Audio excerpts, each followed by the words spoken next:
down for half a second. Light whatever you brought with you. Cigars, smokes, joints, coffee, whiskey. I don't judge.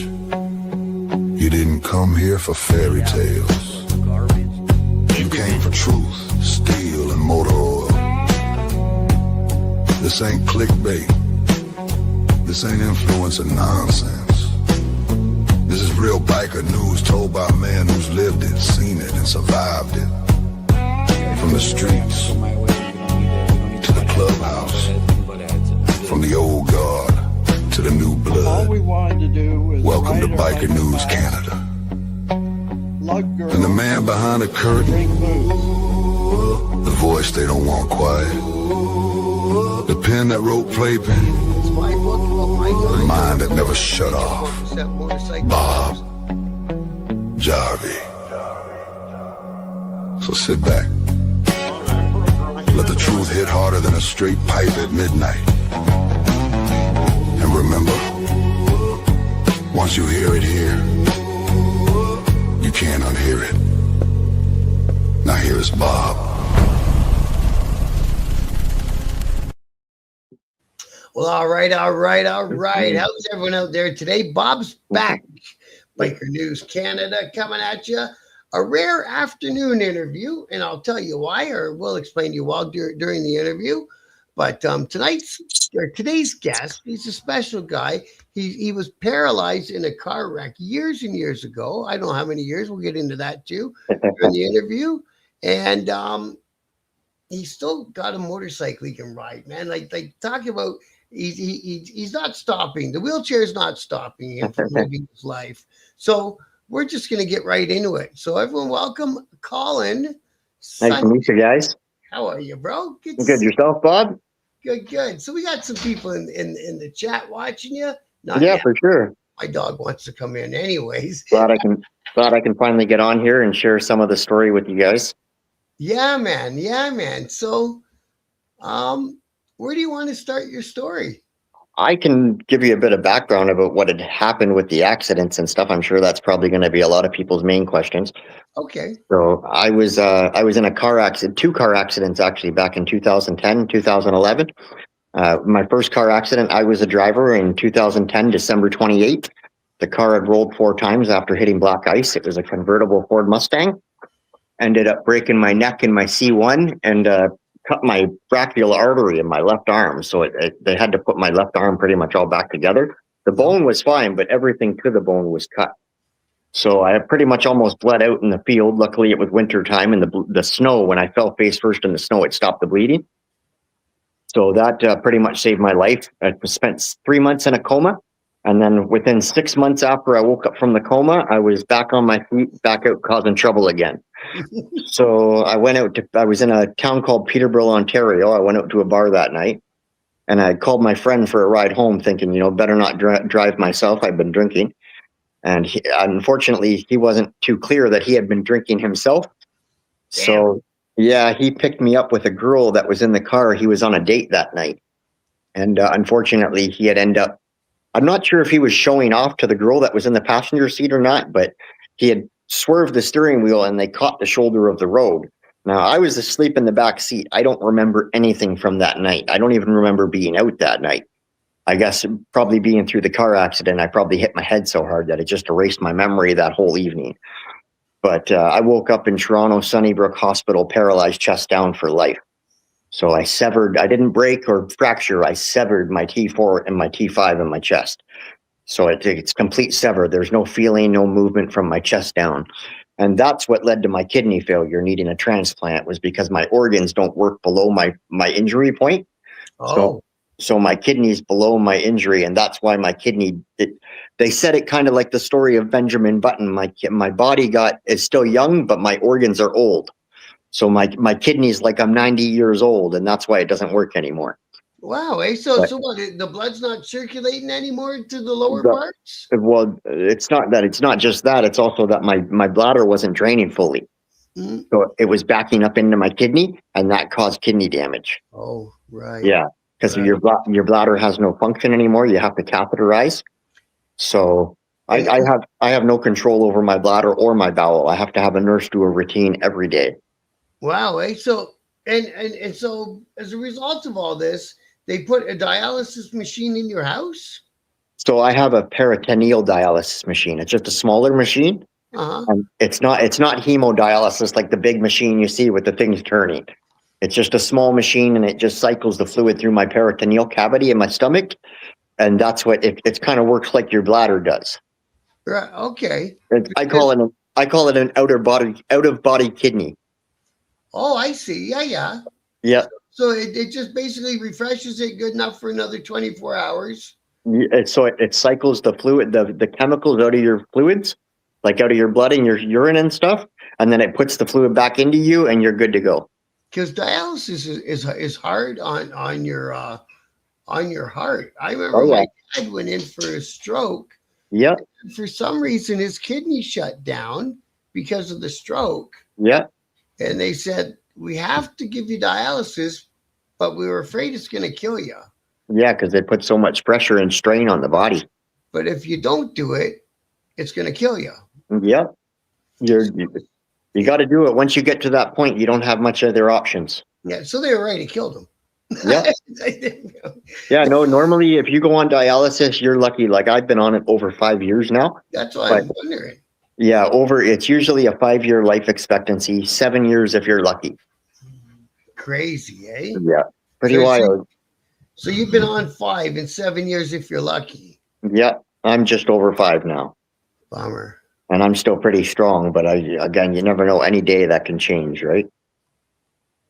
And then I have a lot of, like you said, it puts pressure on your heart. So I have a lot of troubles breathing sometimes because it's the pressure of the fluid on your lungs and stuff. But Okay. the scariest part for me was when I first went on dialysis. I was a smoker, and I always thought I was just smoking too many cigarettes and I had a heavy chest. Yeah. Sometimes you get coughing issues when you smoke. And I stayed at home. I kept telling myself I was okay. And then finally I realized, I had to have a fan in front of me pushing air into my lungs. And I was like, okay, time to go to the hospital. And by the time I could call 911, I was unconscious. I dropped my phone and the ambulance found me unconscious at the front door. So Crazy, man. they brought me into the hospital. And when I woke up, I didn't know my name. I didn't know who I was. I didn't know where I lived. It took me 2 days for the pressure to come off my brain and remember who I was. Wow. Yeah, it was pretty scary stuff. That was one of the. Was that all because you weren't getting enough oxygen? No, it was because there was too much fluid not getting out of my body, and the fluid was building up on my brain and my lungs. Wow. Wow. So I look. You should have seen me. I look like a Pillsbury Doughboy. Within held up. within like 20 minutes, my body looked like a balloon. Wow. Wow. You got lots of people in the chat saying hello to you. Yeah, nice to meet you guys. Yeah, man. Yeah, happy I can be here to share some of it. Yeah, thanks for being here, you guys. I appreciate each and every one of you. I won't go through one by one because we're doing an interview. You guys understand that, but thank you guys. I got some people give me condolences. One of my dogs died yesterday. We had to put him down. Oh, shoot. I seen something about that on Facebook. Yeah, and on the way to putting him down, he actually died. He collapsed and died. Was he a boxer, you said? Yeah, yeah. Beautiful dogs. Yeah. And I got one more boxer. They were litter mates. Yeah. But yeah, I had to put him down. And what's your big dog? He's a good looking boy. He's an American blue nose, a bulldog, American bulldog. So he's a tricolor. His name's Tyson. You probably know that. But he's with you though, man. He loves you, eh? He's right here beside me. He's a big meathead. Yeah, right. Sure. Oh, they're so special, man. Having a dog in your life, bro. Yeah, he's a great companion. I don't have family, so he's all I got.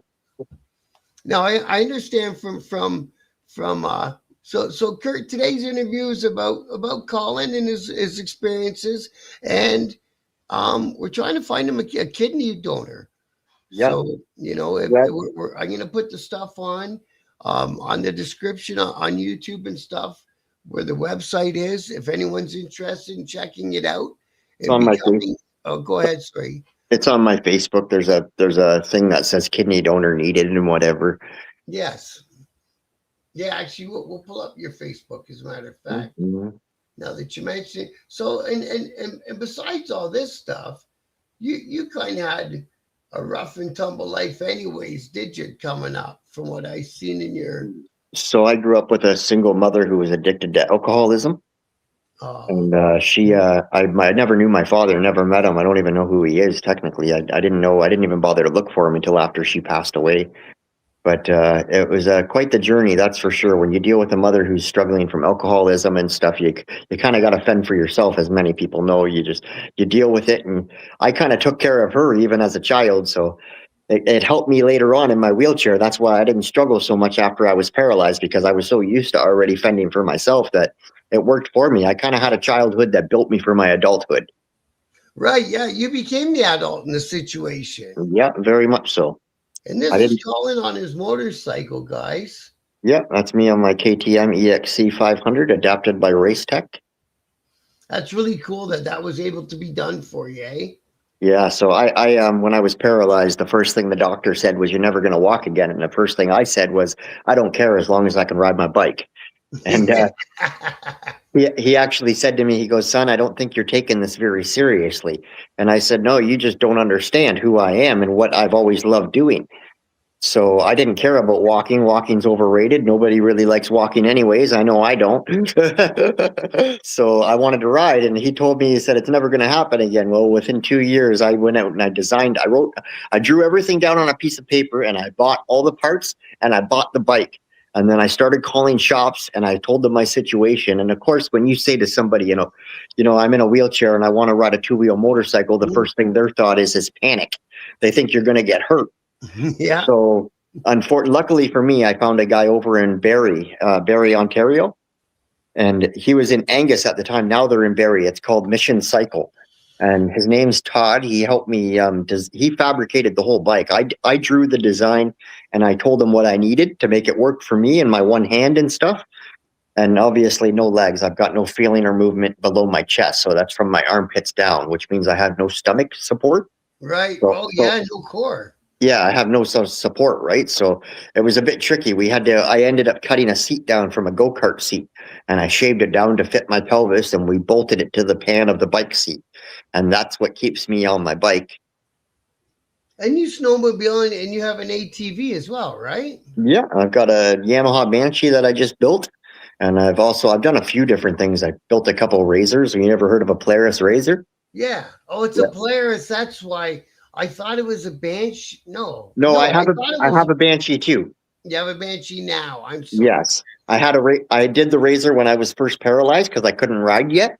So I got into the buggy and I put hand controls into it. But realizing after a year or two of riding it, I needed to ride my bike again. So you're riding motorcycles before the accident and stuff. Oh yeah, my whole childhood was spent staring at dirt bikes, wishing I could own one because I didn't have any money to buy one. Sure, I get it. Yeah.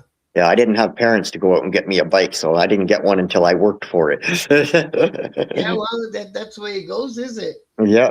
It's actually, like you say, you can complain about having a hard life, or you can just make it whatever it's going to be, right? Yeah, you either get better or bitter, as I say.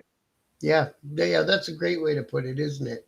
Yeah, I refuse to use my story as an excuse. I use it as an inspiration to help other people. And it doesn't matter your situation, you can always choose to do better. Now, one thing that came out of all this already is where you got your motorcycle done. Yeah. I had a lady on here called Angie. Yeah, Angie Sando. Yes. Yes, I know her quite well. She did a story about me. Did she? Oh, I didn't know that, man. Her and her husband came to my house. Oh, that's really cool, bro. So yeah, when they needed a part for her motorcycle, Todd was developed it. Yeah, they went to the same place because she learned about Todd because of my bike.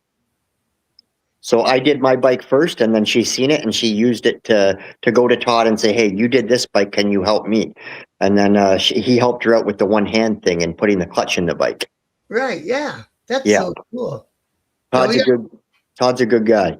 We got Kurt from the chat said he'll try to become a donor, but he said he's got a habitual drinking thing, so he's not sure. Yeah, it's a tight thing. They're so strict on it. And usually drinking is a big no-no, but you never know. You're right. You can apply and see what they say. You know, it's the worst you can do is I appreciate anyone just trying to help. That's all anyone can do is try to help. Yeah, that's it, right? That's all that you can ask for anyone. Yeah. So Robert, Colin can use what's one hand, right? So I'm paralyzed from my chest down. My left hand is actually injured from a prior accident. I was in 2 car accidents, and the first car accident cut my brachial artery, and they had to put it. The arm was stuck like that with my wrist cut forward. So after I was paralyzed, I wanted to drive a car and I wanted to transfer, and I couldn't with one hand. So what they did is they fused my wrist. They cut the wrist out and they fused my hand straight to my arm. You couldn't use it like for the things you need to do to ride a motorcycle. Yeah, I couldn't weight bear on it. Well, okay, that too. And then Bruce Inch, he's a buddy of mine Mikey from the Hammer, was paralyzed in a dirt bike race, and he too refuses to stop despite being in a wheelchair. Good news, man. It's you kind of take it and you move forward, or you don't. And right. I've kind of seen that a lot of people that do decide to move forward become an inspiration for a lot of people. So it's kind of cool to see when people can do that. Now, I could have swore I saw a post recently where you said that they're going to start using it for inspirational speeches. So I've always done speeches for people just for inspiration and stuff, but I've recently started. So the Oshawa Hospital, as you know, with the influx with people in Canada, they're having a hard time getting people in for like CAT scans and X-rays and stuff because there's so many people here now. Mm-hmm. So I've been using my story to help with the Lakeridge hospitals to get funding for CT scanners and X-rays and stuff like that. So they're using my story as an inspiration to help get donations for that. So it's kind of cool being able to take the story and help a lot of local people get the tests and help that they need. Oh, I see what I'm doing wrong. No, man, that's great that they're using your. I'm surprised that they haven't asked you to come in and speak with high school kids yet. Oh yeah, they have, but when you do that, so they wanted me to do that with MAD, MADD. You've heard of them? They're kind of a snitchy organization, them guys. There's so many complications. They want me to go to classes so they can teach me how to talk to kids. Oh, so you don't throw in the F-bomb here and there. Yeah, I'm sure that's what it's about, but it's like I'm not, my health isn't good enough. I'm not going to sit in classes for 10 hours a day so you to teach me how to talk. I know how to respect children. Right. I'm not new. No, yeah. I get it. It needs to be done because you never know. There's a lot of crazy people out there. But unfortunately with my health, I can't do that. If they want to, cut some loops out of the circle there for me, and I'll be happy to go in and talk to some children. And Kurt, you were asking how do you apply? So here's one way to get the ball rolling. Email Colin and he'll send you to the right link.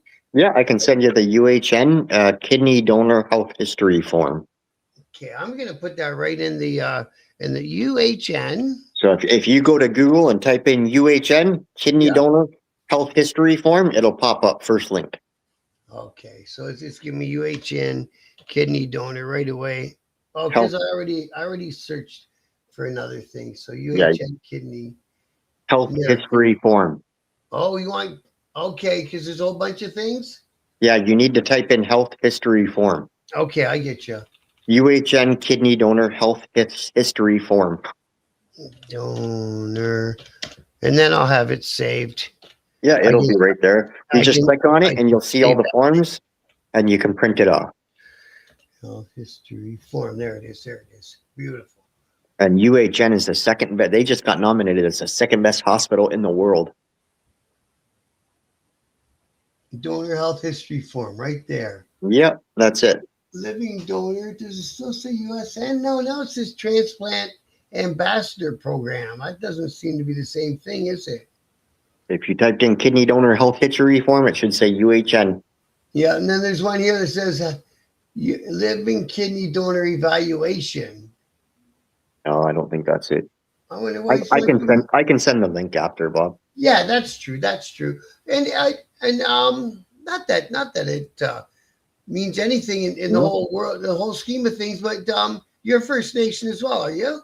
Yeah, my mom's Alderville Ojibwe First Nations.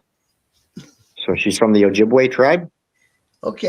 Ojibwa, as you would call it, Anishinaabe. So she passed away 2024 November.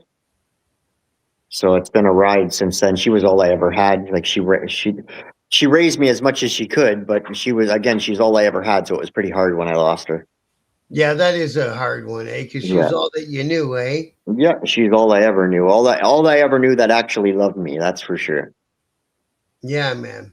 Oh, Yeah. somebody's asked me why I called Mad a snitchy program. Just because, and I do kind of mean that the way it sounded, because they really encourage people to 911 a drunk driver. Yeah. Now, obviously, I don't condone drunk drivers, because we all got families, right? No, yeah, no, for sure. If somebody's drunk and driving, they should be pulled off the road. No doubt about it. If they smoke my kid, your kid, anyone's kid, it's just as bad, right? Yeah, I think a lot of the alcohol, like I used to drink and drive myself. That's how I got in my first car accident. Unfortunately, so did I. He's So Canadian, Kurt. He's Canadian. what happens is you don't really see the seriousness of it until you lose somebody or lose yourself from it. Right. And that's when it becomes a whole nother situation. And it was like I had a whole different perspective on it after I lost my legs from it. But you don't realize that how many people are affected by it too. Right. Because it's not just you that gets affected from it. No, yeah, not at all. It's My everyone. mother was hurt more than I would ever be. Mhm. Right. And everyone else's life has got to change, Hmm. even just for accessibility stuff. Yeah. You know. Yeah, it's Oh, a journey, man. You don't realize how fast your life can change from one stupid choice. and I don't know if it's a godsend or not that you weren't the guy driving. Yeah, no, it definitely was because he didn't. Thank God he had insurance when the accident happened because that's kind Yeah. of what saved me, right? I wouldn't even have been able to buy a wheelchair, let alone a pair of shoes after I was paralyzed. Yeah. So Yeah. luckily, the insurance. I live a stable life now. I have a home and a wheelchair, and that's all I can ever ask for. But it was a hard road to walk. I wasn't walking a hard road to roll, I should say. Now, after you got out of the hospital and everything, where did you live? So they wanted to put me in a home. Obviously, they were going to try to do that, but me and my girlfriend got an apartment in Toronto, and we were together for the first year after I was injured. And then we separated and I ended up going on my own. I bought my home and just kept, everyone said that after we broke up that I would end up back in the care facility. But I refused to let that happen. And I just kept going. And I'm still 15 years later, I'm doing it by myself. So. What's Myogawitch? He said Myogawitch.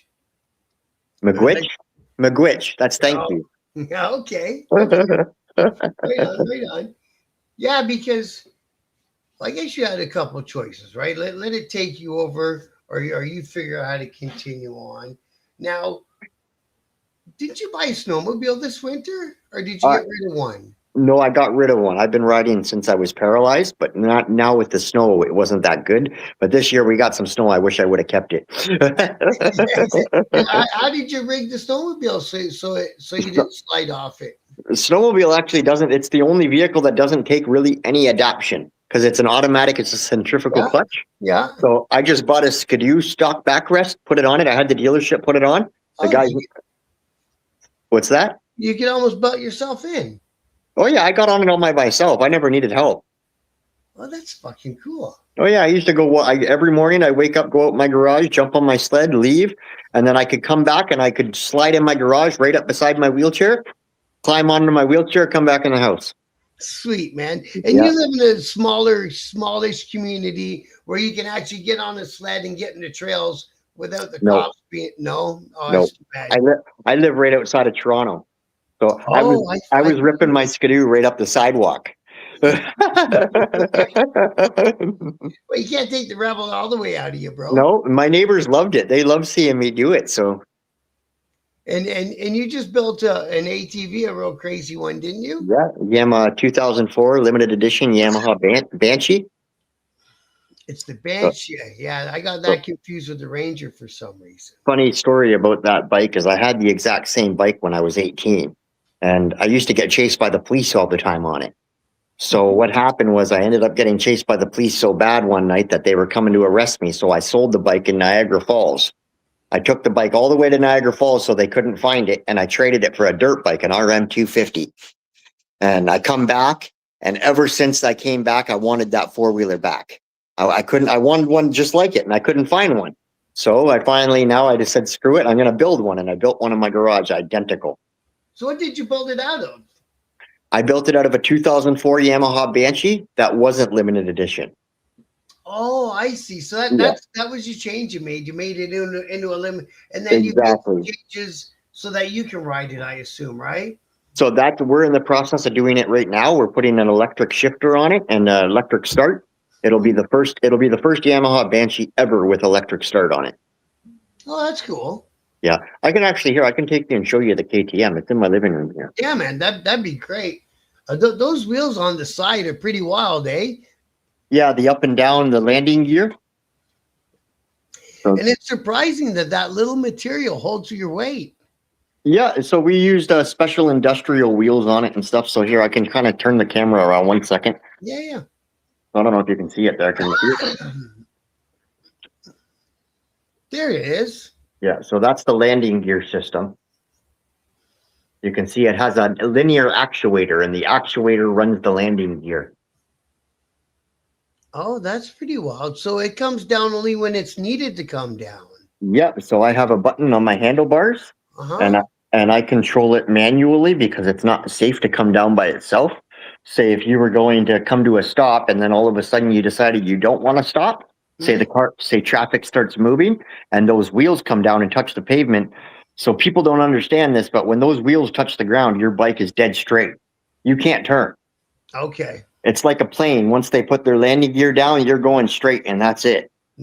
Okay. So when you put those wheels down, you want to be going under 3 kilometers an hour. Under 3?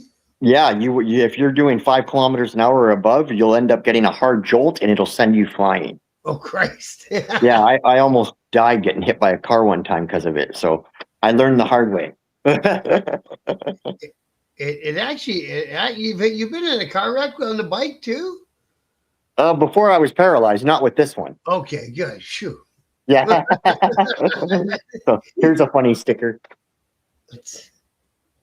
Where is it? Oh, the wheelchair stick. Oh, wait, it's got a girl on it. What's in the way? I got my chat in the way.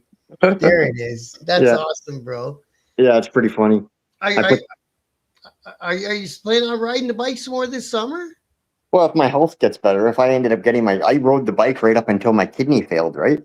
So once my kidney failed, my body slowly got too heavy because of the fluid on my legs. Okay. And it's really hard to like I do all this stuff by myself. I don't have any help. So I pull up beside my bike, I elevate my wheelchair, and then I lift my leg over the gas tank, and I drag my body up onto the seat. Well, now that I'm so heavy, it's really hard to do, and I don't have energy to do it anymore with no kidney. So hopefully once I get my transplant, if I do, I can get back to riding this thing. Good for you, man. I comment to make you angry as a question. On your electric start quad, are you pulling pieces from another bike, or did you bypass the start? I mean, I think he means the starter. No, so my bike is a 2-stroke kickstart bike. It's never had an electric start. It has no power system at all. So we have to add a battery system and electrical, all that stuff. So where did you find a starter that would actually mesh onto your bike, or is that all custom? Just recently, a company called Pantera, they just designed an electric starter for a 2-stroke Yamaha Banshee, which is the first one ever designed. And I found out about it and I contacted the company and said I wanted the first one. Hey man, that's pretty cool. Yeah, so I've already paid for it. I'm just waiting for it to get done in the development.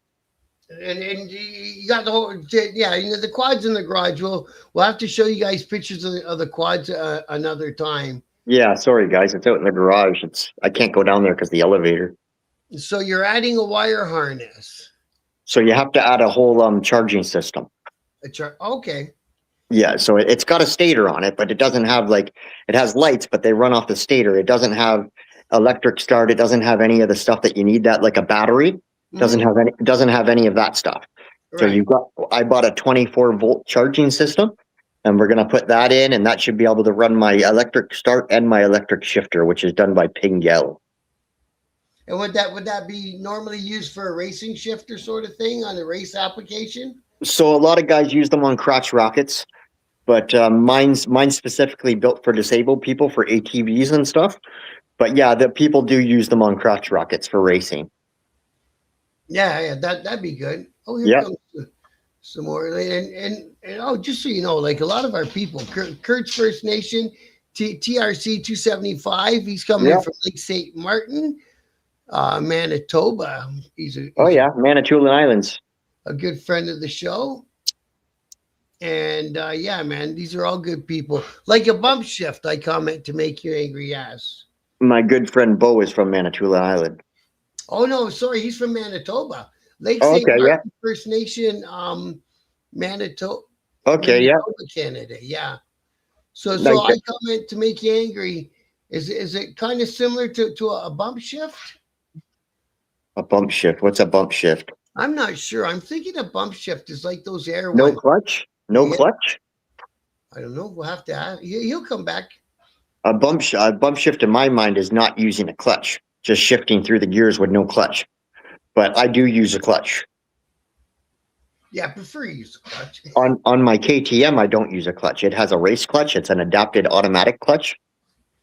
And that thing runs like a crotch rocket. You can't catch that bike. It's too fast. Wow. How did you find that? So it's called Recluse. It's a Recluse clutch, and it's an automatic clutch. So I still shift gears as with a P. That bike has a special shifter. It's not a Pingel shifter. It's called a PSR2. And like professional racers in the top of the line GoPro racing crotch rockets, they use that shifter. So that bike's built to a whole next level. That sounds wild, eh? Yeah, it's pretty awesome. I can hold it right to the bar, wide open, and shift gears through every gear. And yeah, and it'll just catch and it'll go. Yeah, I don't even have to let off the throttle. Just bap, bap, bap, bap, bap, and it goes through every gear. So you can see why the racers want to use it. It Oh, saves yeah. that split second, right? Yeah, you wouldn't want to race me on that bike. I'm cheating. And ask what your res is. Oh, okay. Alderville First Nations. What's he say? Cape Croker Laval name dropping. Oh, he's from Cape Croker Laval. That's where Kirk's from. Okay, yeah. I don't know where that is, but probably a beautiful place. I'm wondering if Laval, maybe he's from Quebec. I met Yeah, Kirk. sounds French. Kirk did me some artwork for the Biker News Canada. When I the new studio, his picture he made me is going to be behind me on the wall. Okay, yeah. I'm just in the process of fixing up another house to move into, and then changing location. You said you're in London, right? Yeah. That's a nice area. Yeah, actually, it is nice down here. I'm not moving far. I'm just moving down, like 20 minutes south towards Port Stanley. So I'll be between Port Stanley and London. I'll be in St. Thomas. I bought my Mustang over in Waterloo. Yeah. Not too far away. Yeah, and you still like the Mustangs. Yeah, I still got my Mustang. It's a GT California Special. Oh, and Sold Out says, I would like to think that I would have that kind of willpower. Much respect. Thank you, my man. I appreciate that. Yes, there's a clutch. There has to be a clutch, but do you bump it or do you push it to switch? You can get it installed in cars. That's what maybe he's talking, it's similar to a paddle shifter. So he's talking about the gear shifter, not the clutch. Yes. The gear shifter is an electric shifter with Pingel, and it's a button. So I push a button to go upshift and a button to go downshift. Okay. And then it still has the mechanics inside of a everything. shifter. Yeah. Everything exactly is the same. It even still has the shifter arm on the motor. It's just the electric shifter hooks onto the shifter and it works as my foot. Yeah, I get it. Okay, Yeah. that makes sense. That makes sense. I comment, bro. Oh, Yeah. Kurt's from north of Collingwood. I didn't know there was a res north of Collingwood. I know where Collingwood is. 5 minutes north of what's that, Wyerton. Remember when Wyerton had the water issue? No, I don't. Laval is the last name. Thank you, TRC 275. Very cool. You don't got to shut. So a bump shift removes the step of putting it back in neutral before you shift up. I don't really know if I follow that one either. No, I don't. Put it in, my bike's in neutral and then I shift up to accelerate. I don't go back into neutral until I'm parking the bike or I don't know, sitting in a parking lot somewhere. Yeah, and see, I don't really know how the mechanics of shifters work. If I'm if pretty it, fluid on it. I've built them. like in between second and third, your bike doesn't go back to neutral and then up to Nope. third. So you go one down, five up, and on my bike it's because it's a 6-speed, but usually it's one down, four up. Yeah. Okay. And then my late grandfather Larry was chief of Cape. Huh. He was the chief. Yeah. Yeah. Yeah, one of my good friends actually my good friend Tanner now is the chief of our reserve. I'm in the process of as you know, my mother passed away, so I'm fixing up her house to get rid of it. But he's the one that's going to buy the house, probably the native band that's there. The band is going to buy it, and then they're going to give it back to the native people. Yeah, absolutely. Let someone from the community live in it. Yeah. So okay, so he gets it now. It shifts with buttons. Okay, I see now. Yeah. Okay, we get you, bro. I have a 6-speed a manual 6-speed and and an ATV. That'd be pretty cool. Yeah, my Banshee is a 6-speed. Okay, that's what he's saying. I have a 6-speed manual.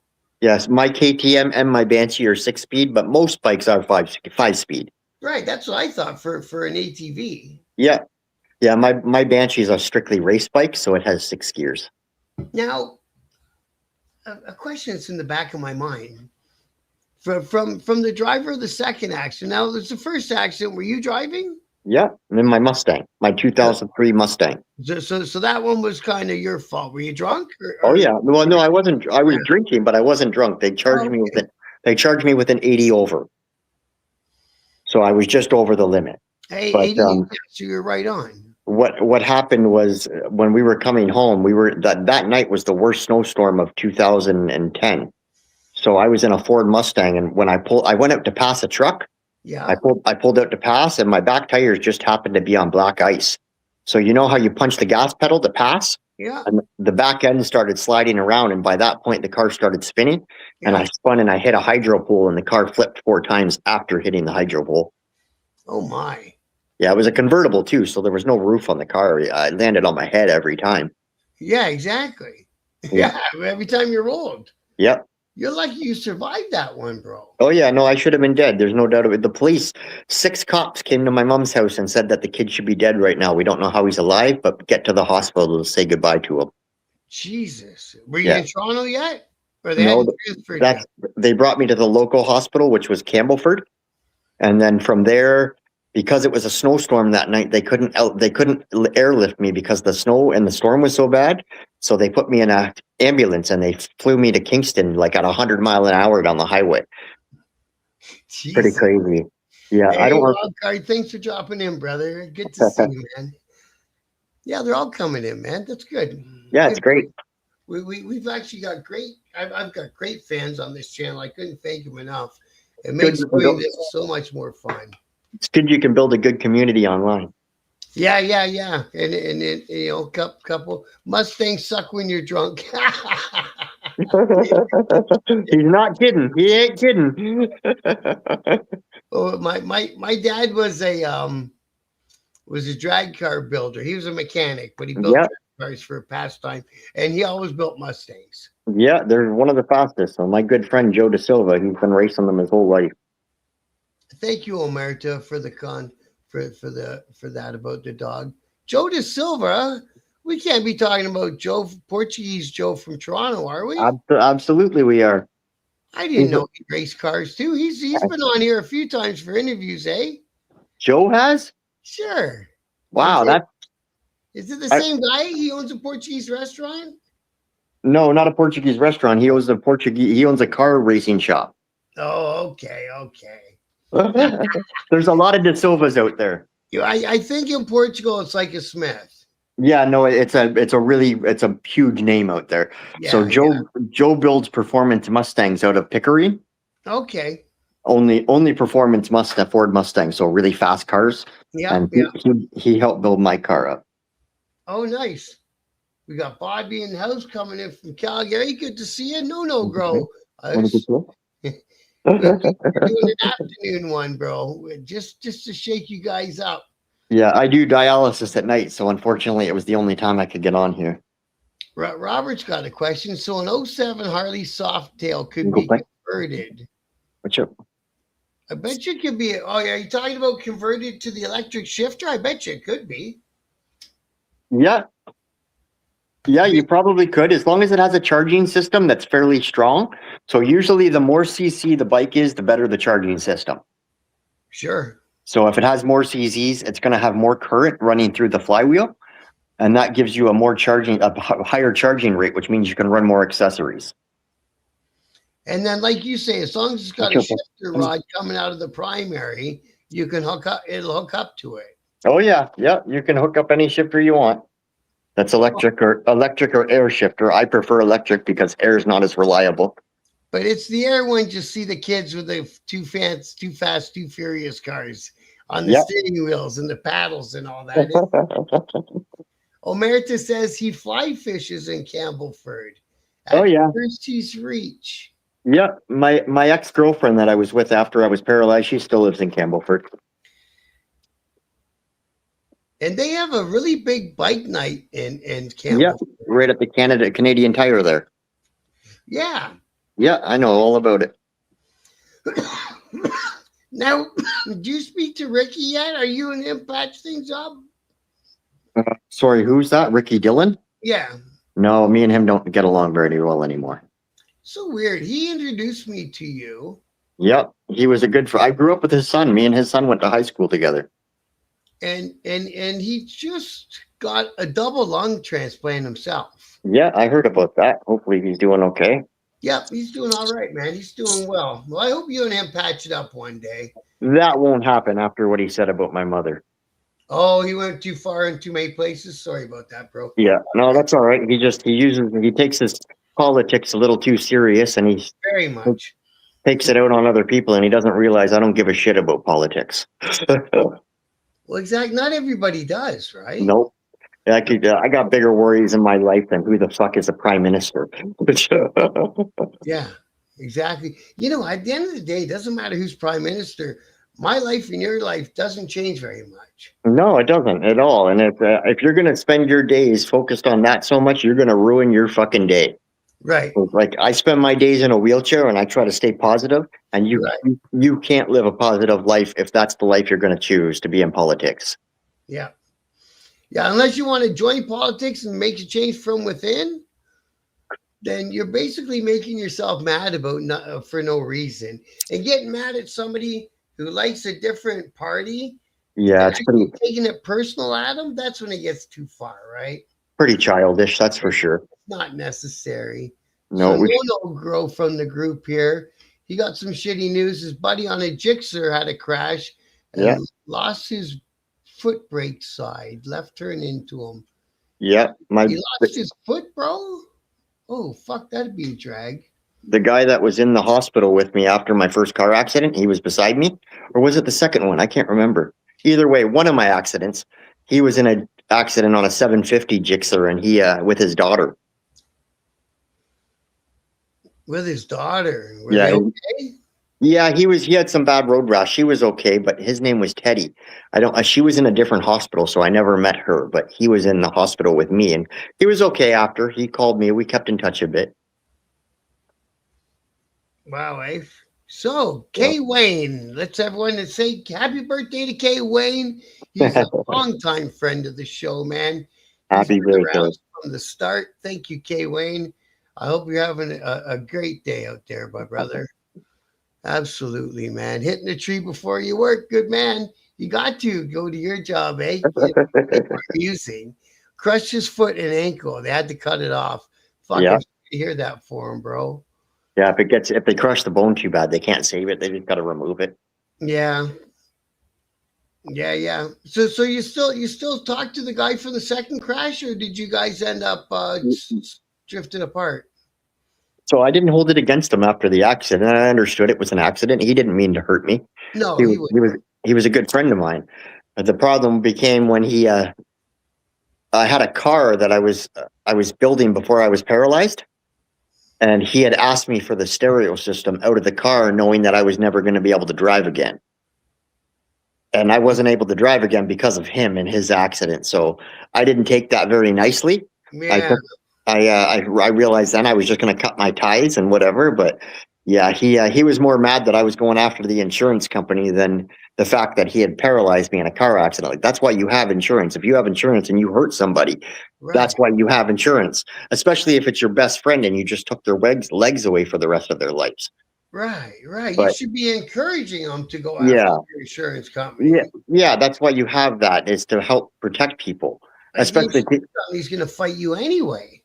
yeah, he couldn't fight me because the girl that was in the car told the truth about what happened. Well, then, now did he fall asleep or they don't remember?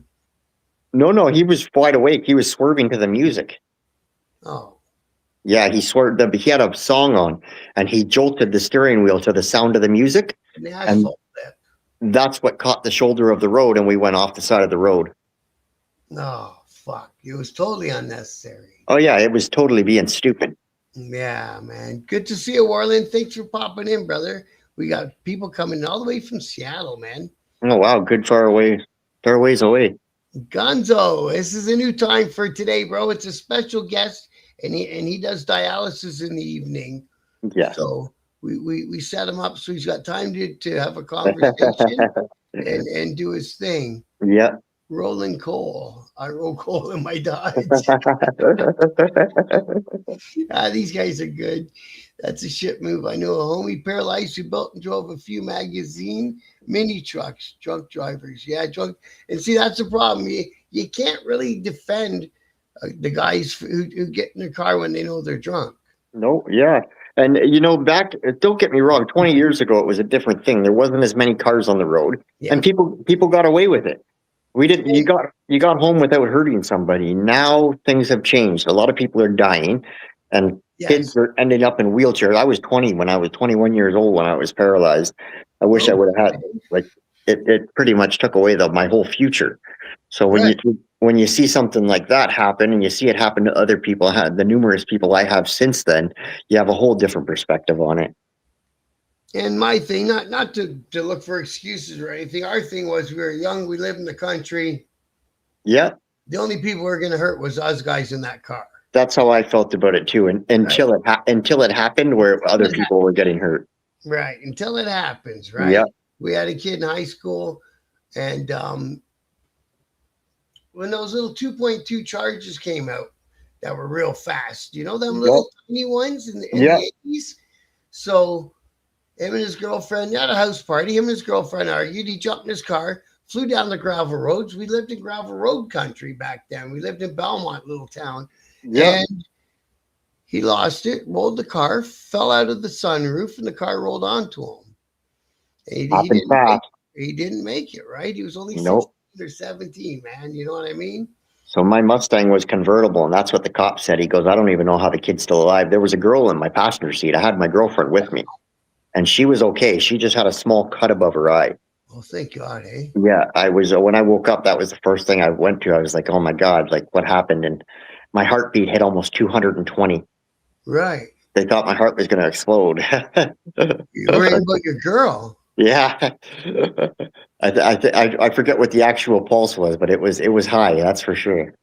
Fucking wild, eh? Now, and she was okay. Did she break up with you after that? No, actually, she stayed with me, and I broke up with her after I recovered. No.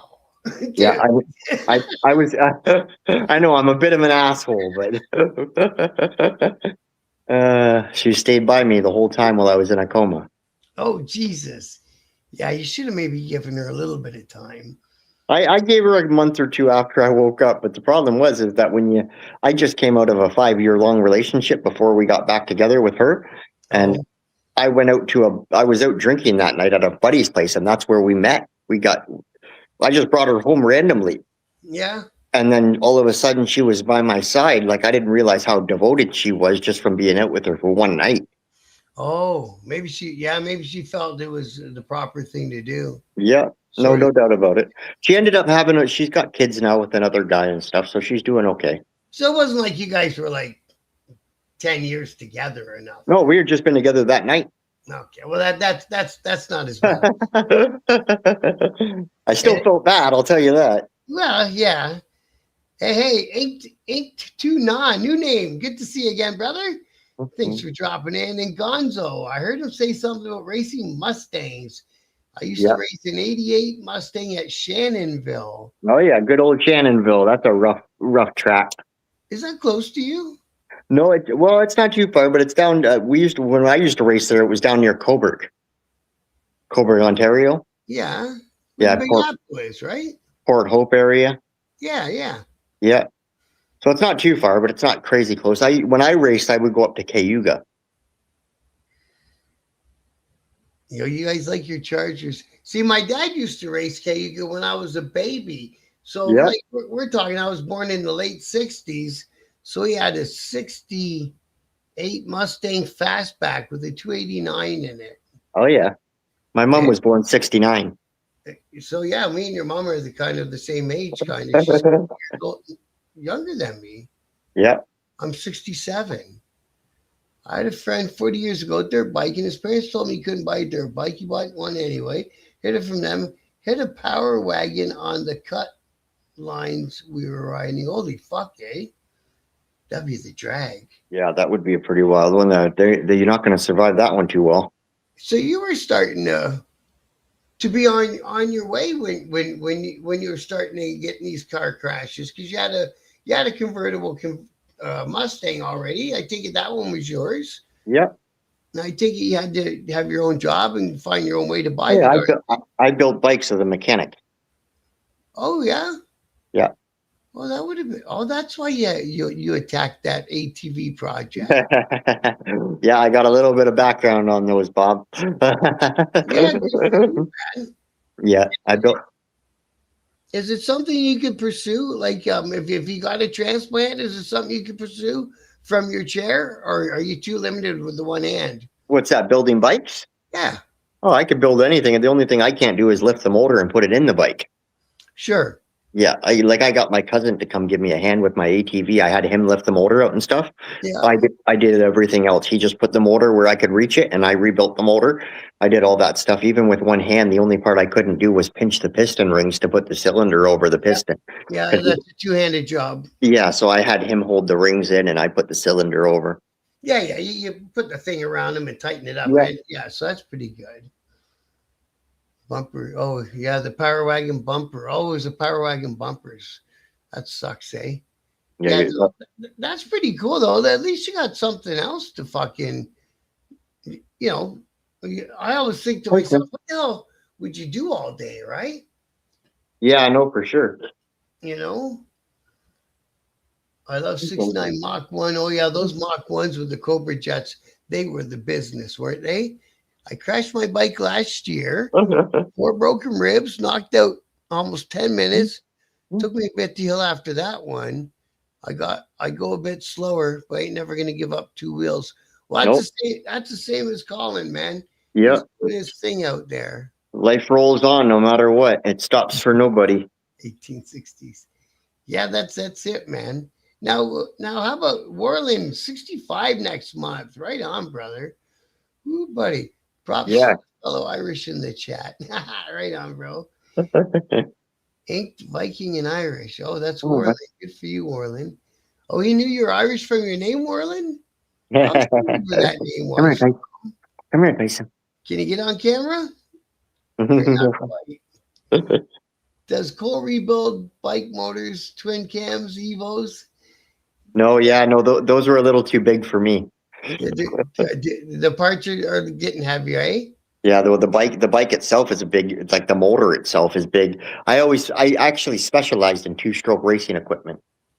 And 2-stroke, there's not too many people out there that know 2-stroke anymore, is there? Well, they're so basic that everyone just thought it was so easy that you didn't need to know anything. You just could fix it. Problem is that if you really want to tune one and you really want to make it run properly, you do need to know stuff. And I didn't make a 2-stroke go faster from how it comes to you out of the factory.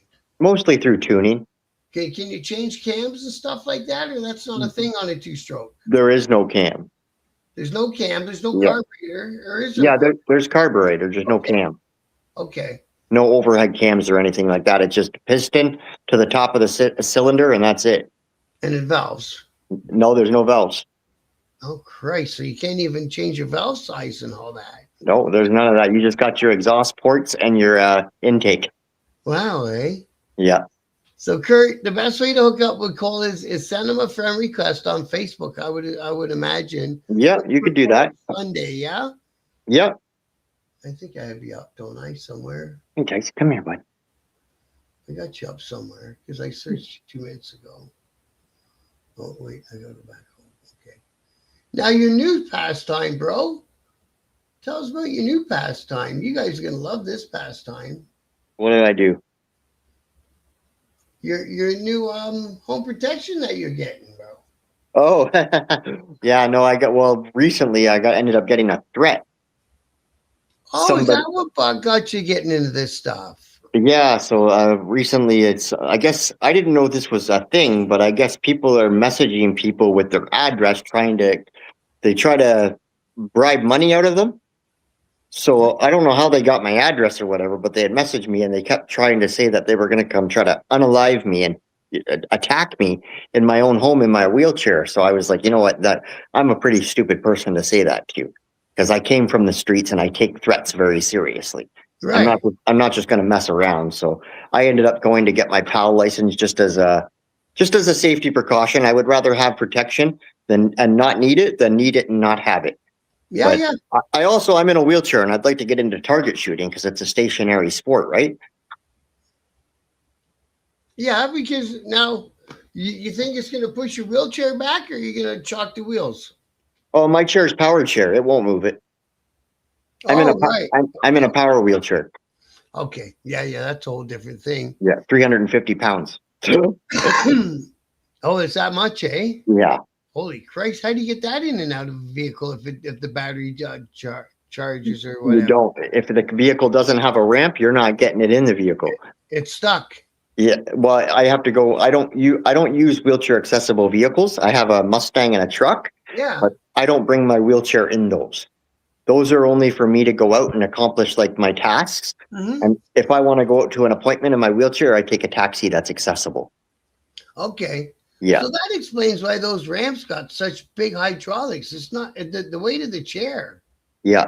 Yeah. So no, Grow. He's a man of the two-stroke. He said, grew up on two strokes. I love them. Out of YZ490, KZ420, CR500, and I survived. My first race bike was a YZ250. Oh, wow. I didn't know that they two strokes went up to 500. That's a big bike. What does this mean? We used to cut the reed cage off just to get that extra bit of room. What does that mean? That's because the gap between it. So there's a gap between it, and it pretty much takes longer for the fuel to get to it. So you're going to get more response. Oh, so the reed cage is up in the fuel system. Yep. Sorry, Bob. 1 second. There's someone at my door here, and yeah, the reeds are just one of those things. Thank you, ma'am. Have a blessed day. Okay. Sorry about that, Bob. Yeah, no stress, bro. The pharmacist was coming by, so I had to get that. Yeah, man. Yeah, it's been when you want to tune a two-stroke, if you remove the reeds, it just gets the fuel a little bit quicker. I get you. But the reeds also help restrict the fuel, so that can be a bad situation too. Oh, Keegan says he's got friends with hunting grounds. Yeah. Oh, hook up with them, Keegan. Take him out shooting, bro. That'd be a good day. I've got quite a few pretty awesome guns for hunting. Well, that's why I thought your collection got big. Yeah, no, fast, eh? I've got an SPM 12 gauge, a Canuck Recon 12 gauge, a TAC Canuck semi-auto 12 gauge, and a couple 22s as well. Nice. Well, you're all set. I bet you'll hunt at the right spot. I bet you. Oh yeah. No, it's just a matter of finding the right, certain townships don't allow you to shoot at all. Right. You're not allowed to shoot in certain areas, no matter where it is. So you just, as long as you're in the right township and you're off of the roadside, you can't shoot off the side of the road. Yeah. So that's tricky for me because I'm in a wheelchair. I can't just, How you so gonna get to a duck blind? yeah, exactly. So I go out to a buddy's place or where my mom's property is. It's on a native reserve. So I can shoot anywhere out there. Yeah, exactly. The reserves are always hip. See that you already got people in here saying we got your back, bro. I know a witness. So they actually so how did all that get started? Yeah, everyone's a tough guy till they meet one. Yeah, Yeah, exactly, right. pretty much. Have you ever heard of the Widowmaker Cowie 750? Oh yeah. 2-stroke. Oh yeah. Yeah, that's a motorcycle. Isn't it? Yeah, it's a street bike motorcycle. I'm always getting made fun of from Miami 250 2-stroke. There was also the KZ 1000, I believe it was. Shotgun poop tube.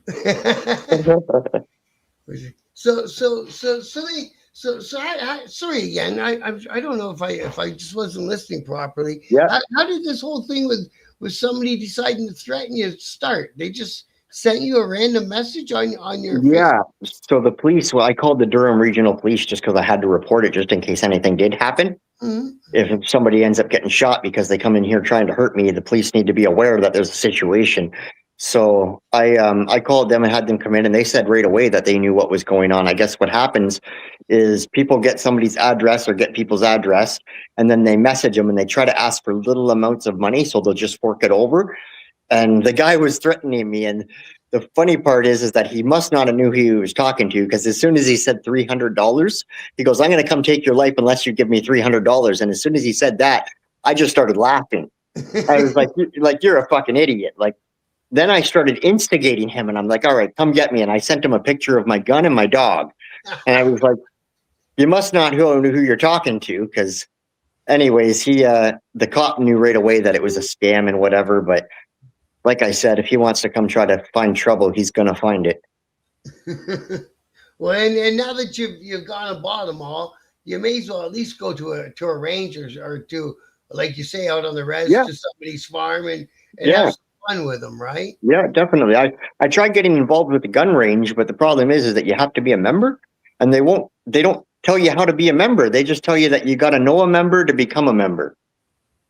And it's like, well, fucking Masons. Well, it's like, how did it's ridiculous. It's just like, I just want to go shoot my gun in a range, but they're really picky on it and really touchy. And I get it, the way the world is now, but we all need to go take practice shooting. So I don't know what they expect.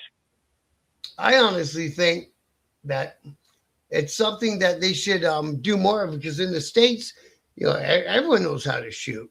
Well, it's better to people that know how to shoot than not know at all and then get hurt or hurt somebody.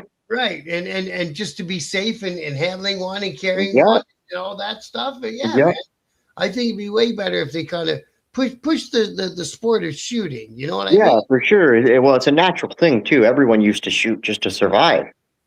Right. Yeah. On my reserve, I grew up. If you didn't have a gun in the house, you probably weren't going to eat. Yeah, exactly. And on the res, if somebody hits a nice big size moose, their cousins, they share it. Yeah. Right. So actually, our people even send food to the food bank on the reserve. That's where they get all their food, is the moose and venison. Nice, man. I comment to make you angry. You just moved. He said I just moved to the res. Yeah. Does he have a res car yet? Yeah, that's a thing too, man. Oh yeah. Oh my, what's this? Oh my good phone. First HD feature, and I was hooked. Oh yeah, absolutely. Yeah, man. Like we actually got two of them out here by London. We got Oneida. What's that? Chippewa, I think, of the Thames. Chippewa. And then we've got another one, and they're kind of together, but they have different names. What's the other one called? Fuck, now I can't remember. Shit. Because the one of them has like cigarette shops and weed shops and everything all over, and then the other side doesn't. Yeah. They didn't allow it. So there's two of them out here, but one of my club brothers, that's where he lived out there, Okay. and he's passed now, rest him. But that used to be the thing. You'd say you can bring your bikes out, and we will come hang out, at my place and shit on the res. But when it gets dark out, you got to go home Yeah. because these fucking cars will come out of nowhere. Well, a res car is a car that we drive around the res with no insurance, no nothing, no license, and we just kind of get away with it. Yeah. Yeah. And the kids are all driving around. It's Oh yeah. it's too bad, but it's what they consider fun when they're teenagers. We probably Yeah. did too. They blast down the road and they kill the lights. Yeah. And unfortunately, it usually gets one of them a year out there. You know what I mean? It's like, don't do that no more. No, yeah. So our reserve was pretty bad for all kinds of stuff. I was the one that was the worst for all of it when I was a teenager.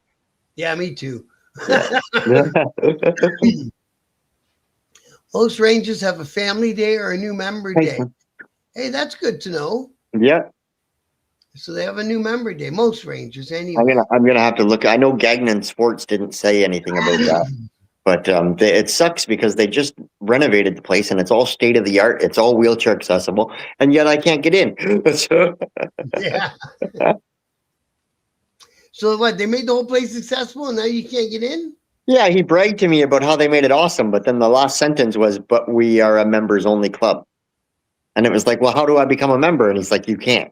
You just have to know a member to become a member." And I was like, "Well, I don't know any members. I don't know anybody. Like, what am I supposed to do?"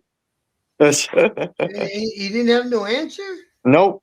Said you can't. You can't be part of it then. Oh wow, that's Yeah. stupid. I think after 2022, when the handgun laws changed, they really got strict with the ranges. Right. Oh, these guys are saying you should move to the res, then you don't need a gun license. Yeah, unfortunately, the res doesn't have the hospitals I need, and it's not wheelchair accessible. My mom's yard is still all dirt. That's what I was gonna say. Too many gravel laneways and stuff. Yeah, you couldn't survive there in a power wheelchair. You wouldn't be able to live. I see a lot. Yeah, Oneida Six Nations. Thanks, bro. Yeah. I'm sorry I got that wrong. No, it's Six Nations in Hamilton. Yeah, Six Nations. Okay. Yeah, Durka.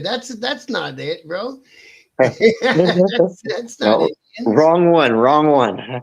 We're talking Oneida. Yeah, Native, not Indian. Yeah, exactly. Not East Indian. And good luck to Cole. I hope he succeeds in his search. All right. Thank you, my friend. Yeah, man. Thanks for popping in, Gonzo. Right on, bro. Thanks, man. Yeah, man. And yeah. No, it's all Canada. Well, I'm glad that you got those things. I bet you those guys will stop calling you after you send them that picture. Yeah. Well, it's funny because he sent me one more message from a different phone and everything. I just deleted the number and gone, and I've never heard anything from them since. And like I said, they would be pretty stupid to come to my house trying to find trouble. These guys earlier in the chat were making jokes. It's an Indian call center. That's fucking hilarious. Yeah. Well, those guys are crazy. I comment to make it. They tried to kidnap me. What, girls? Girls Yeah. tried to kidnap me. He said, I used to drink out there, meaning the res by London, and the girls tried to tell me the res closed after dark. I said, yeah, that's what they told us too. And then he said they tried to kidnap me. They tried to make me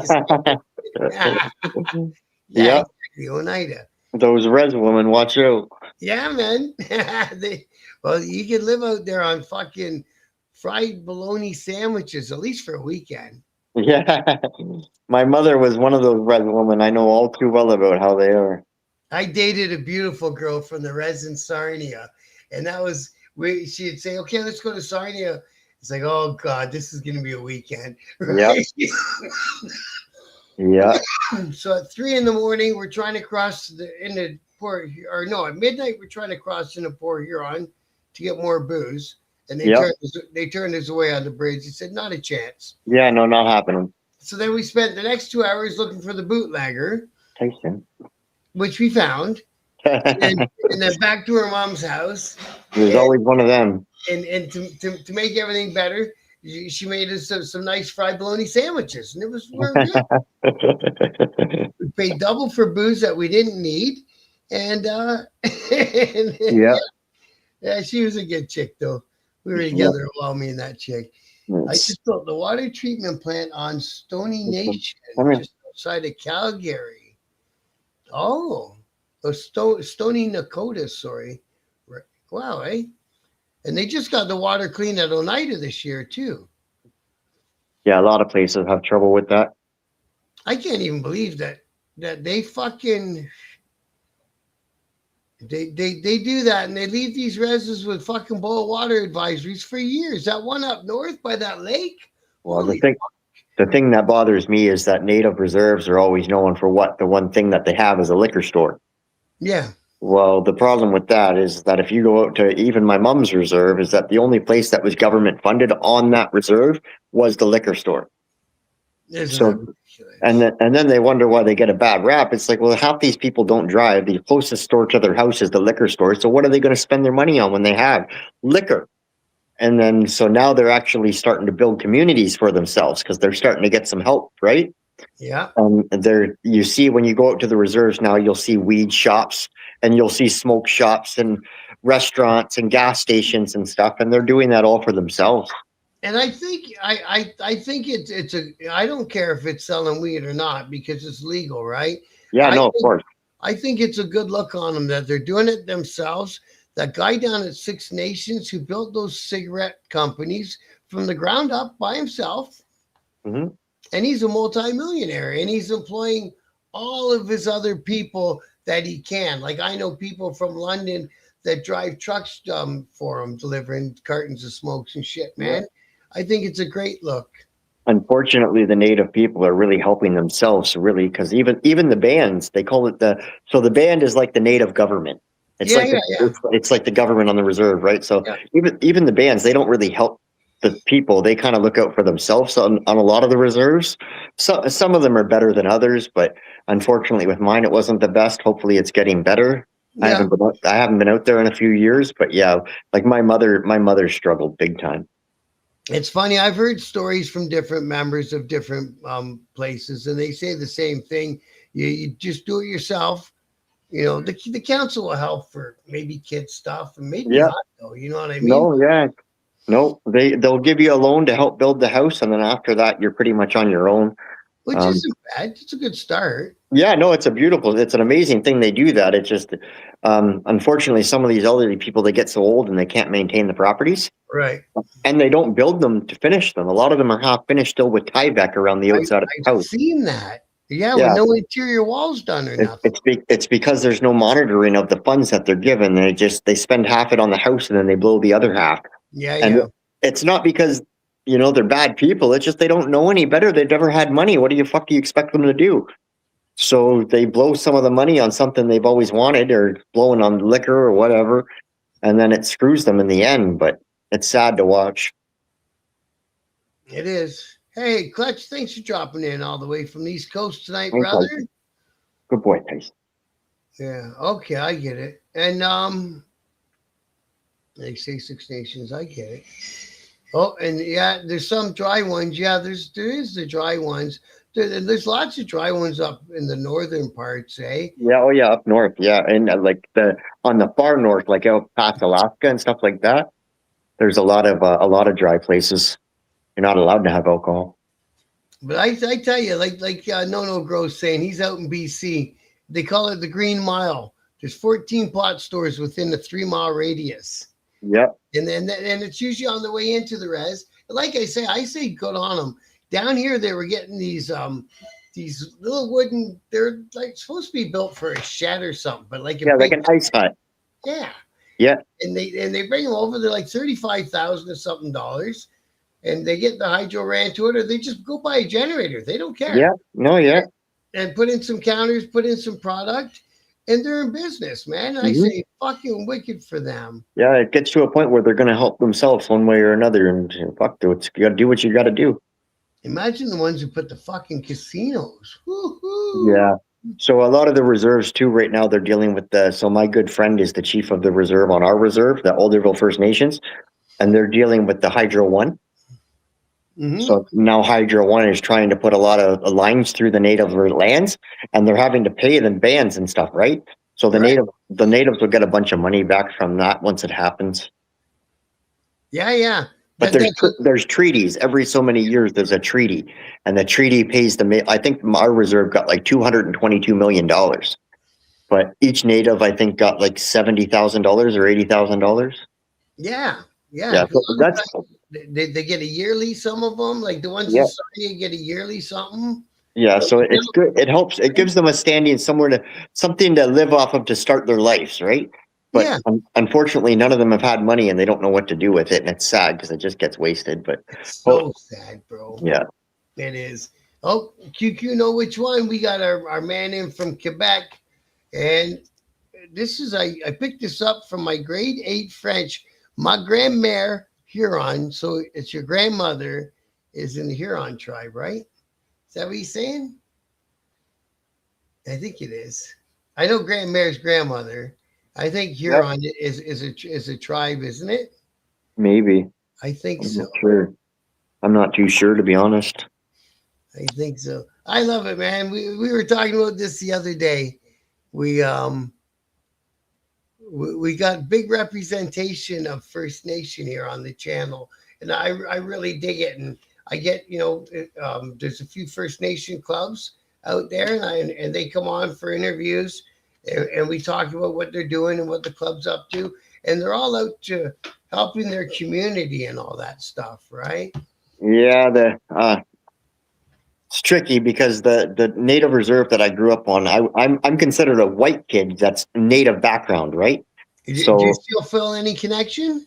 well, this is the problem is that I grew up with I didn't have a mom, so I knew a lot of there's social workers on the reserve, Mm-hmm. and those social workers are all pure native, and they used to come check on me. They're the ones that brought me food when my mom wasn't around. Mm-hmm. So, and again, going back to the Satan's Choice, some of the bikers, they used to come check on me when my mother was gone to the bars and she was gone missing. So And I then was the I was photos of your mom, she doesn't look like she's native. oh yeah, she's pure native. Oh, I thought I saw a photo of her with blonde hair for some Yeah, reason. she is blonde hair, Oh, blue eyes. oh. It's crazy, right? And my girlfriend had the same girlfriend from Sarnia had a blonde hair, blue eyed brother. Yeah, well, my mom's pure native and blonde hair and blue eyes. She was 110 pounds when she was 20. Wow, eh? So she's just one of those off women. So you can imagine with me, my father, she's my mother, but my father was white for all I know. I don't know who he was, but Yeah. I know he was a white guy. My mom wasn't sleeping with any native men.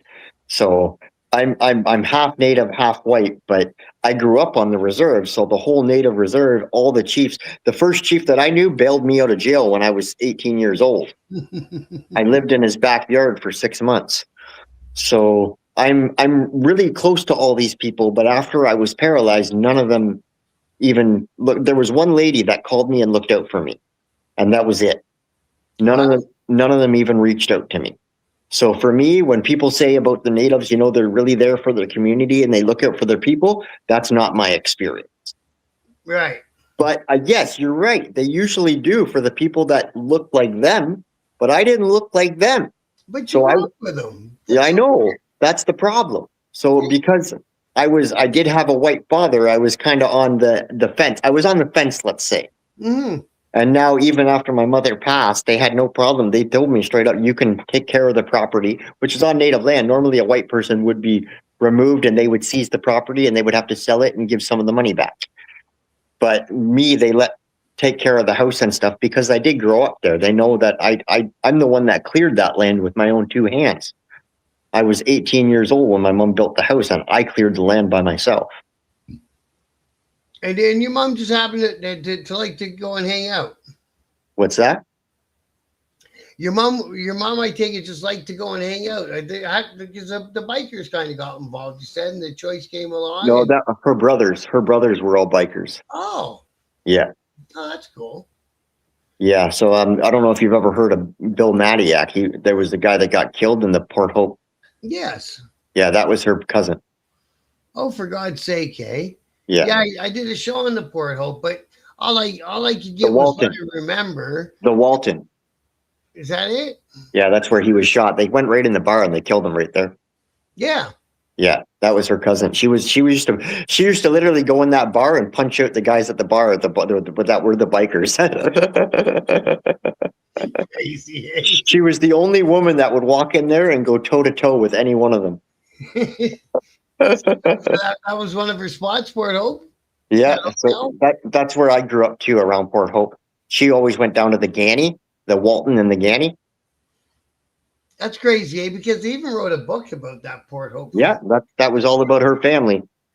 That's pretty cool, eh? Yeah. It was interesting, bro. I grew up in all that stuff, but I was so young, I don't remember any of that. Yeah.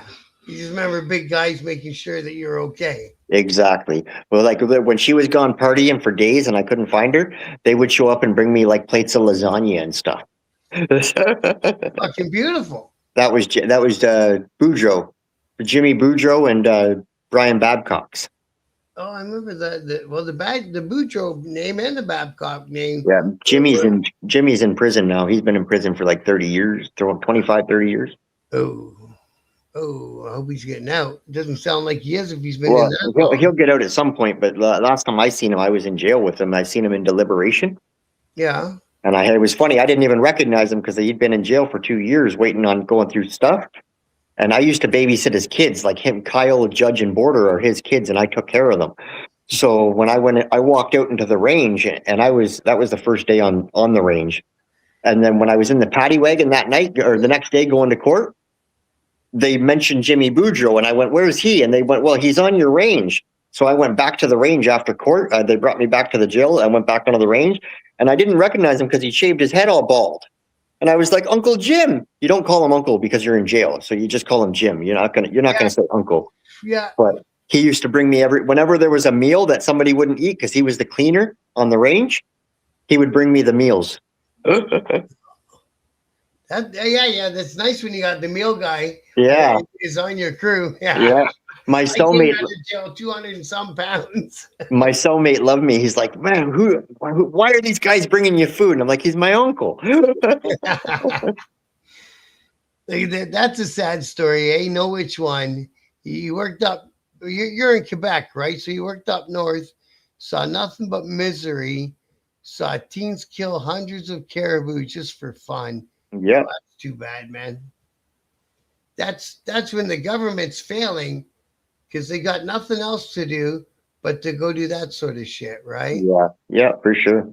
On a Sudbury Saturday night, yeah. Yeah. Sudbury can be a crazy town, can it? I've never been up there, but I've heard that. Yeah. So Sudbury was a wacky old town. Yeah, I good, used to do stuff up there. good snowmobiling up there, though. Fuck yeah. Yeah. You can go all the way from Sudbury to North Bay. Yeah. What's that lake in North Bay? Nipissing, I think. Yeah, Lake Nipissing. Yeah. And you can drive your vehicles and for sure your sleds on it. Oh yeah, I used to race my sled in Bewdley. Where's that? Bewdley's just down Rice Lake. Oh, okay. Yeah, So- we used to ride the sleds across that lake. I did it paralyzed. Did you? Oh yeah, I got pictures of me doing donuts on the lake. Oh, that'd be fucking wicked, bro. Yeah, they're on my Facebook there somewhere. Yeah. Yeah, exactly, Kurt. No, he ain't going to jail no time, bro. He ain't going to jail no time. No, when I was 18, I spent, I did 3 months and then I did 3 months again. And I ended up beating the charges. My girlfriend said that I beat her up, but I didn't touch her. So they made her put her hand on a Bible and swear on a Bible because she didn't have any marks or anything. So they literally used that and put me in jail. And then after I beat the charges and she admitted that it was all a lie, she just wanted to get back at me. So I ended up beating the charges. And yeah, I was 18, 19 years old then. Good. A funny story though, I went to work on my dirt bike and I left the house on my dirt bike and I looked back behind me and there's an OPP car trying to run into my bike behind me. They're trying to smash me off the road. And I didn't know what was going on. So I outran the cop on my dirt bike. I took off on him and I put on a high speed pursuit and I got away from the cop and I got home and he came to my house and I thought it turned out my girlfriend called the cops on me, said that I beat her up. And that's why they came after me on my dirt bike. So I didn't even know that was going on. I just thought he just seen me on my bike and was trying to catch me. And So they ripped me off my bike and slammed me on my face, and they tried putting the dirt bike in the back of the cop's car. fucking weirdos. Yeah, they didn't get it in the, it wouldn't fit in the car. It was a YZ250, and he was pissed though. And it turned out that they were trying to give you some crappy charge because she was mad at you. Yeah, so she told the police that I don't know what I guess what happened was we got in an argument, and I left the house, and she stood in my way. And she was blocking. We lived in a basement apartment, so she was blocking the only way to get out. And I took her, I put both hands on each shoulder, and I went like that, get out of my way. And she told the police that I held her down, and the stuff that she said brought me to tears in the courtroom. I was bawling my eyes out. And then what happened was I went to Peach. Remember I told you the native bailed me out of jail? The chief? He came to the courtroom, and he came in there, and he goes, I know this young man, and there's no way this happened. And the judge, when they brought me out of the room, I turned around in my shackles and I tried to open the door for a cop. That the door was shutting on his face. Yeah. And I almost fell with shackles on to grab the door for him. Out of respect, you don't let a door shut on an officer's face. And the judge went, bring that young man back in here. And she brought me back in. She goes, I'm giving him bail. And she let me leave that day because of me holding the door open. Yeah. So they saw it in you. Yeah, they seen through all the bullshit, and 6 months later, I got dropped of all the charges. It's not even on my record. Yeah, well, you'll find most like tough guys, don't do that to women because they got a big thing for their mother. My mother used to bring home guys from the bar every night, and she gave them a reason to beat her up. She would instigate them. You got to remember, she was a native and she drank a lot. She instigated the shit out of them. And then I was the little kid that had to watch her get beat up from a guy that I thought was just beating her up when really they were both part of the problem. Right. And as I got older, I learned this stuff, and I learned about her history and stuff, but you don't know that as a child. No, geez, no. All you are is getting terrified. Who the fuck is this? And why is this going on in my house? Yeah. By the time I was 12, I was a ready, steady fighter. That's for sure. Well, exactly, right. You adapt to what your surroundings happen to be at the time, man. Yeah. You protect her. Yeah, I protected her and myself. That was my mentality. Right. All right. Well, listen, man, we had a fucking great talk, man. Yeah, no, for sure. This has been great. I'm glad I got to come on here with you guys. I'm glad you came on, bro. I really am, man. Right on, Bob. That's true. I comment to make you angry. That was my ex-wife. Some women like the chaos. They need to have a fight. Yeah. So some are programmed that way. It is from what they saw as a kid. Yeah, no, for sure. It always is transgenerational, right? Yeah, it's one in a few that actually break the circle. That's for sure. Yeah, exactly, bro. Exactly. I would be the difference you wish to see in the world. Exactly, bro. No, it takes someone to whatever the site. My family is alcoholism, so I don't drink now. Yeah. But when I was younger, I was an idiot. I don't drink either. I just stopped drinking because I hate drunk people. So why would I want to be one? When you stop drinking, having anyone around you with drinking, with alcohol, even the smell of their breath, it just make you sick. Yeah, man. Man. So, and so some things are harder than others. I've stopped other bad things and stuff like that. It just is what it is. Yeah, no, we've all had our struggles. When I was 18, I was addicted to some stuff. Yeah, it teaches you and it builds you and it makes you who you are today. Yep. You just got to get out the other side. Thank you, Know Which One. I appreciate that. He said I'm so cool in the interviews. You know why? Because I'm curious. I'm naturally curious, and I respect the person I'm talking to. I really like doing these live interviews. I know it's great when you can enjoy doing something that makes it better for the person doing it and for you, right? Yeah. Because that's what everyone says at the end. It's like it just seemed like we had a conversation. Exactly. No, that's what it should be. Yeah, that's all I wanted it to be, right? Right on. Yeah, absolutely. Man. I'm happy to come back on anytime, Bob. Right on, brother. I appreciate that. Awesome. Now, you guys, I know it's a big ask, but Colin needs a kidney donor. And you share the post. If you can share the post on my Facebook, that's all I can ask of anyone. That means the world.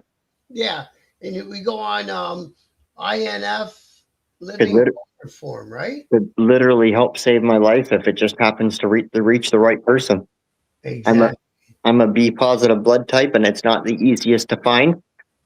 And especially with, they say it's like 3% of the population that with being health wise, like someone that doesn't smoke, doesn't drink, and is B positive, works down to about 3% of the population. Percent. So if you guys are into it, check out the forum. Even if someone that you know or anything, man. Yeah, absolutely.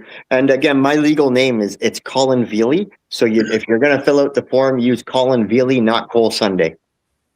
Okay, so I'll have to put all that in the description. Right? Yeah, for sure. Just so people know, that's my actual the name they use in the hospital and stuff. Okay. All right. So, yeah, man. Right on, Bob. Yeah, and if man, it was really good talking to you, brother. Absolutely. Said he'll spread the word and do his best. Thank you, Keegan. That's right on, guys. You're an absolute blessing. I appreciate you coming on, bro, and sharing your story, man. It was good. No problem, Bob. Happy to do it. You're a strong guy, and keep it up, brother. Life rolls on, buddy. Yeah, man. We're with you. Have a blessed evening. Nice talking to you guys. You too. Good night, bro. Take it easy, Bob. Wow, man. That was a great interview. I fucking dig that guy. So thanks, guys, for being in the chat. You guys always make all these things even a better experience. I appreciate each and every one of you guys. I'll be back on today at 8. We'll just do a regular show tonight at 8. And yeah, man, thanks, No Grow. And until then, thank you guys. Couldn't ask for a better bunch of people. Much love. Bye. Biker News Canada, where the truth hits harder than the highway wind. From Ontario to the coast, Bob Javi rolls in. Let the real news begin. He's got the camera ready, catching sparks from every ride. Club stories, charity runs, every heartbeat of the biker tribe. So smash that like, share, follow, let the whole country feel the roar. Turn it up, pass it on, kick that algorithm's door. This is brotherhood on wheels, every patch, every mile, every song.